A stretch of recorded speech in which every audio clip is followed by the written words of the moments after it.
All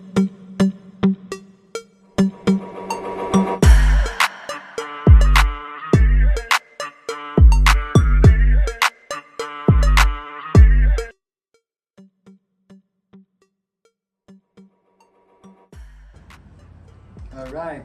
Good morning again. Good morning, everyone. And as I have mentioned in our podcast a while ago, I'm gonna interview our guest here, Lucro Melbert. Okay. And to give you a little background, actually, he was a classmate of my wife in the Bible school long time ago. 96 to 97. Wow. And Pastor Melbert has been pastoring in the Philippines for how many years, Pastor? Wow. 20 plus years. 20 plus years in the Philippines. But I've heard that before that you were already a missionary in Cambodia. Tell us about that before. The first time you were here. So after graduating in the Bible school, we were sent here as missionaries. Okay. So I'm the first missionary from our district council. Okay. And that was way back 97. And then Wow.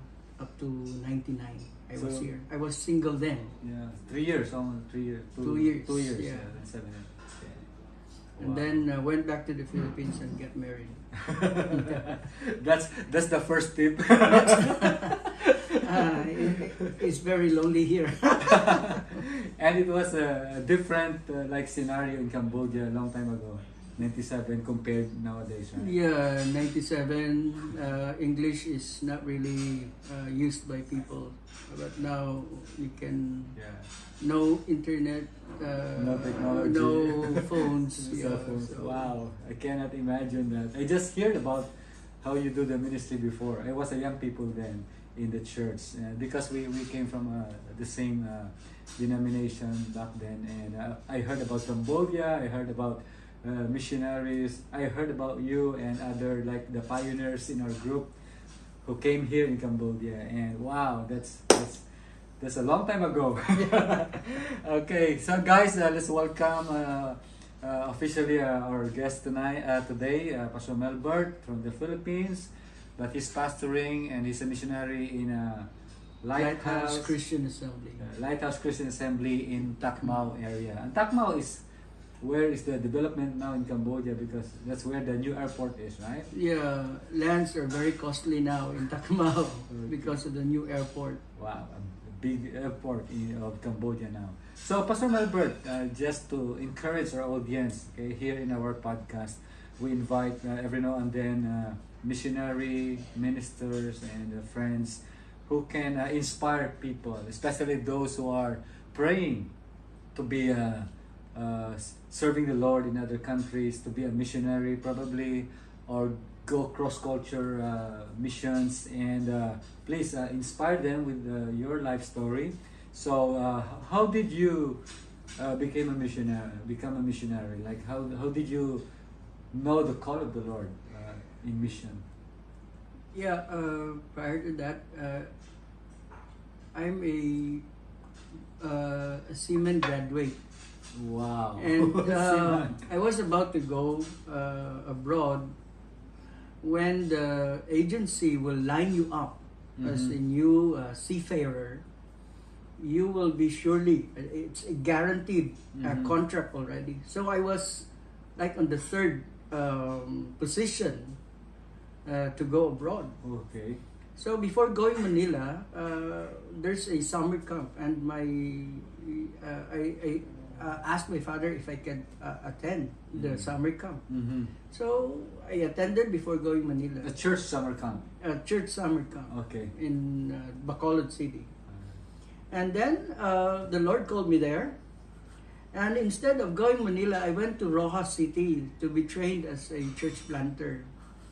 So our teacher interviewed me and said, what's your plan after this schooling or equipping? I said, I'll go back to my home church and serve in the church. But she really inspired me and told me that this is a church planting training school. So better change your perspective of going back to your city and then serve there in your local church. Before graduation, Pastor Kalusay asked me to go to his office. Mm-hmm. And there he told me, I'll send you to Cambodia. I did not tell anyone. I just rushed off, went to the dormitory and locked the door and cried. And I'm really crying. And then I remembered my mother who told me this. Mm-hmm. Because she wants to serve the Lord and wants to go to the Bible school after graduating high school. Mm-hmm. But my grandfather said, no, you will be a teacher. Mm-hmm. So instead of enrolling to the Bible school, my mother went to a local university in Bacolod City. Mm-hmm. And then she prayed this prayer, Lord, if it's not my time, give it to my children. Wow. And I was, You're I told my mother, you are, you are the one who really prayed that one of your children will serve the Lord. So, Wow. lo and behold, I'm here serving God.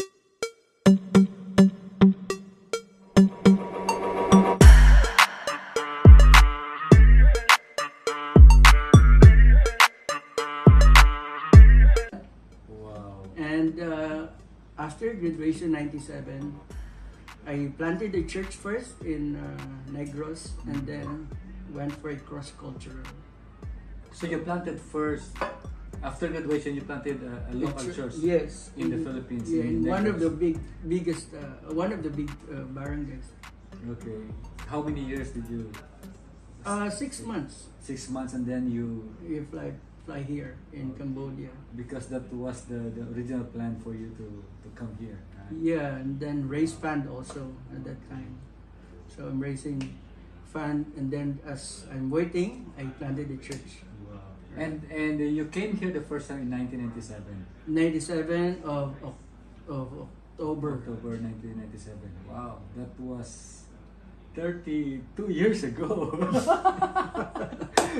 Okay, so tell us the first time you came here, a single man, fresh graduate from Bible school, just planted a new church in Negros. So how's the experience that you had the first time you arrived here? I don't have any fears. I'm so excited. But when I came, and then seeing myself with the rest of my colleagues here, they are like nurses, chemists, agriculturists, doctors, and even our school director said, I cannot understand how you fit in the group, but the Lord is telling me that I'll send you. You're a seafarer, right? Yeah, their courses and what they can do in connection to their professions can really help the community. But me, as a seafarer, what should I do? Okay. So what happened next? So I just obeyed God, and the first time I came, I don't know the language, and I'm really lost in the country. Mm-hmm. Maybe for 5 months. That's my most crucial part of my life, that I really want to go back home. Mm-hmm. Because in my emotion, it's like I want to explode. Even in my mind, I want to explode. I don't know. They're laughing. They're enjoying the company. You but cannot understand them. cannot understand them. So culture also, conflicts in cultures. It's really so sad that time that I'm always crying before God. Mm. How young were you during that time? I was going 20. I was 22 at that time. So young. I'm very young, so I don't even know how to cook food. And there's I will send a recording in a cassette tape. Cassette tape. And then my mother would also record. Okay, this is how you should cook. Oh wow, guys, you see that? How hard that was. No YouTube. And then the Cassette cassette tape will arrive a month after it was recorded. Oh, right. Wow. So you will really listen, okay, first. So your mom is teaching you how to cook. Yeah. And she was crying, okay, son, first you should put this. You know, as I was cooking, I was laughing and crying at the same time. Because you miss your mom, of course. Teaching me how to cook on a... Wow, those were the days, Pastor Melbert, right? Okay. So how did you because you stayed for 2 years the first time you're here during those times. So how did you learn the culture and the language? Yeah, the General Council assigned us in Candal province with Jesse Villagracia. So we were partners. But we went home ahead because of the will of God for them to be married by grace, with grace. So I was left alone, and I don't know at the time. I really don't know the language, but I really said to God, "Lord, teach me and give me wisdom." So I went to the market, the schools, the coffee shops, and I have a small paper and a pen that every time I'm jotting down the things that I can hear. Oh. And during night time, I would lay it down before the bed and kneel down and, Lord, put these vocabularies in my mind. Wow. And then I starting to memorize and apply it and apply. So you learned the language in that way? In that way. No formal... No, I don't have money even. No formal training or Yes. studying. Wow. Listening, really listening. So that's why the first thing is to discipline your ear. Listening and then practicing it. And then, yeah. Again and again, using the vocabulary every day. Yes. Wow. Yeah, I think I've heard that kind of learning before. Okay. Nowadays, you have to enroll if you have funds, right? Yeah. 3 months, 6 months. Okay. But I think that's more exciting and challenging. All right. So how about the ministry back then? How did you minister to people? How did you connect to people here? There's 4 Cambodians who were with me back then, and then they were sent by their local pastors to me. So through them, we opened a village ministry, which now is being pastored by a local pastor. Wow. That village ministry became a church. Yeah. So it's really growing, that ministry there in Swairulung. Wow. All right. Okay, so Pastor Melbert,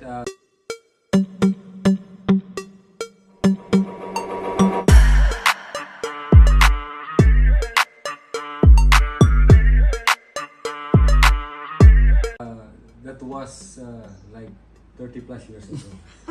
And I've heard, of course, because we've been talking every now and then, updating each other. So you went back, you get married, and then after 15 years, we came back.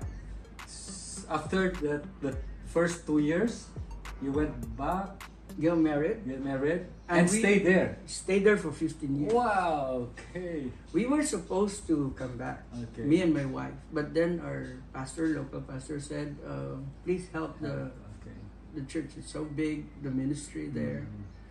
In your hometown. Yeah. Okay. At first, I really want to come back to Cambodia, but then I believe it's the will of God for us to amass greater experience, pastoral experience, even teaching experience in the Bible school. So those 15 years gathered, some may call it delays, but for me it's an equipping time from God to us, so that when we are in the field, we can really input something to the Cambodians or to the locals here in Cambodia. Guys, Pastor Melbert's experience is really a good example of a person who served the Lord locally and cross-culturally. Okay, so we can learn a lot from him, and I hope we can have more interviews in the future. We try to make this as much short as much as we can. So you went back to the Philippines, get married, pastor there for 15 years, and doing a Planting lot. churches. Planting churches, right? Okay, doing a lot. And if you don't mind, how many churches you planted there during your of course Six churches. you planted personally with your local church, but you get involved to many church planting like program we're doing there, right? We are really church planters. We really plant ourselves during the time for 15 years. So we go from place to place. There's one instance that we were just got married. After a year, we have Borge, our first son. We are so comforted in a big church, and then there's no one to plant in that fifth class town. Okay. Nobody wants to volunteer. And then the Lord spoke to us. And then we went out from that big church, big salary, and then planted a church in the fifth class town. And then after that, went to the city, planted another church, and then went to another town and planted a church. Wow. Wow. So that's your life. Yeah. So after 15 years, and then the Lord calls you to be back in Cambodia. Yes. Tell us how it happened. During those time, the Lord is speaking to me and to my wife already. That there's a certain period in your life that the Lord is transitioning you to a new ministry. Okay. And even Warren told me, once a missionary is a missionary. Because he's the one who recruited me. And even told me that because of your experience, you're a very, very young guy in the Bible school, you will not be in Cambodia. I was crying that time when he told me that. But the thing that I really put in my heart, once a missionary is a missionary. So the Lord spoke to us. We are so comfortable back in the Philippines, but the Lord spoke to us, confirmed to me and my wife that we will go back to Cambodia. Wow. It was already a plan of God, but then because God really wants to train us more before coming back to the Yes. going back. So when was that? When did you come back here? What My year? 2014. Okay. 2013. So me and my wife came, and she settled here first. I came back. I went back to the Philippines. And then the following year, my two kids, I bring them here in Cambodia. And on the third year, I was with them already. Okay. All of your Yes, settled here, in 2015. 2015. So that's 10 years ago. Yeah, for me. Yeah, but if you count 2013, 12 years, yeah. 12 years. Wow. That's another. Okay. So twice a year, I come and visit them. So tell us about your ministry here now in Cambodia. 2015, we are with the Lighthouse Christian Assembly Phnom Penh with Pastor Nora, because my ministry portfolio in the General Council is to help the Bible school. That's my main ministry that they've given us a request from Pastor Nora. So I'm helping in the Bible school teaching and dean of students that time. And then after 3 years, the Assembly of God Cambodia gave a target for 13 provinces and cities that are without presence of the Assembly of God Church. Okay, 13 provinces. And then the Lord spoke to us again, because Takma was mentioned. It is very near to Phnom Penh. So we told the General Superintendent, I'll take one to Takma. So we were blessed by Pastor Nora and Pastor Suti to be a pioneering pastor in Takma. You started the work there when? 20? We stay there, but the ministry is not really it's like a establishing relationship first to people. But the ministry in Takmao really started 3 years ago. Okay. Wow. So praise the Lord. Takmao has an Assembly of God church, local church, and we are planting neighboring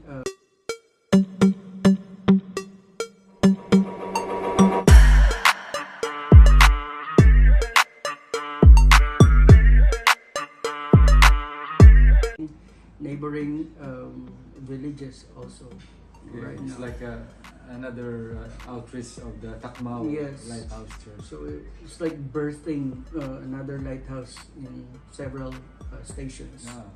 It's a good name, Lighthouse. Putting lighthouses in the dark world. Because Takmao is black. It's an old man, Uh-huh. and Kamau is black. So black old man.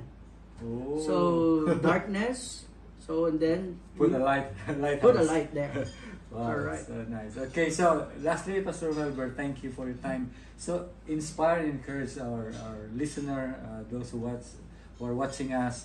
Okay, inspire them, encourage them. Some of them maybe are called by the Lord to go to cross cultural missions. So thank you, Pastor Romel, for this time, an avenue for not just to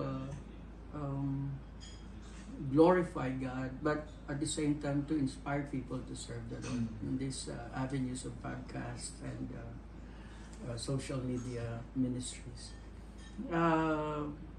Like my teacher last night in our class in the exposition of Genesis, we were tackling about the Abrahamic covenant. I was so blessed, and I want to share this to you in a short, capsulized time. I thought for the first time, because I will also preach that Genesis 12, Genesis 15, Genesis 18, that because in Genesis 15, when the Lord said, I will make you as a great nation, and then Genesis 15 comes that the Lord wants to have a covenant with Abraham. Mm-hmm. Abraham said, okay, how can this be possible? So then the Lord said, okay, get a goat, a heifer, a dove, and cut it into two as a sign of covenant at that time. And then they will pass. But then Abraham slept, and only God passed through those animals being cut into half. It seems that I thought that when you make a covenant before, it's the two of you who will go. It's bilateral. But that time, because it's an agreement between two parties. It's unilateral in nature. God said so, therefore God should do it by himself. That's why if others will not, commit to serve the Lord cross-culturally, if others will not do missions, still God will do it. Wow. Even in mystical kind of ministry. Even in the world right now, dreams and visions, nobody's preaching to them about Jesus, but then God is make a way. Make a way. That's why I said, wow, Lord, thank you. You cannot be otherwise than you are. You are faithful. Your love to the nations is so great. It's so great that this kind of love should also be lived out by us. And the first thing that I learned, Pastor Romel, 99, when I went back, others are waiting for the report. Oh, what happened 2 years that you're there as a single missionary? I told them the greatest thing that happened was this, when God transformed me, because I'm the first missionary field. I felt the greatness of the love of God in my life. That in that time, it really transformed me. So whatsoever demands, whatsoever the cost, I will serve the Lord. I will obey the Lord. From that time on, I never seen that God has abandoned us. Even finances, even everything that you need in the field. God is your provider. Like I just shared a while ago, the place of your calling will be the place of your provision. God is faithful in all things. love God and love His ministry and love His work. Wow. Wow, Praise so the powerful. Wow, thank you, Pastor Melbert. Amen. And guys, thank you for watching. And I hope that a short interview like this, a missionary like Pastor Melbert, and the experiences that he had and he's having right now as a missionary will cause you to think about your life as well. What's the purpose, okay, why you're here and in the world? And just like Pastor Melbert, our prayer that you will also have your encounter with the Lord, personal encounter, and just have a listening heart. And we believe that the Lord will lead you, and will guide you, and will point you to your calling. Amen. And I like that statement where The your place calling, of your calling, the place of your calling is the place of your provision. is the place of your provision. Don't be afraid. Don't hesitate, because where God leads, He provides. Amen. All right. So thank you so much. Thank you for watching. We really appreciate it. And please do subscribe if you haven't yet, and leave a comment so that we will know you more. And if you have question about missions and about the calling of the Lord, just feel free to also send us your comment or question, and we will answer back to you. Thank you again, everyone. God bless you, and Pastor Melbert. Thank you. Just, God bless you. Thank you also for your time. We really appreciate this. Priyam pro tiempo. All right. Thank you, Concharan. Yes. Thank you, Lord. Panyagan.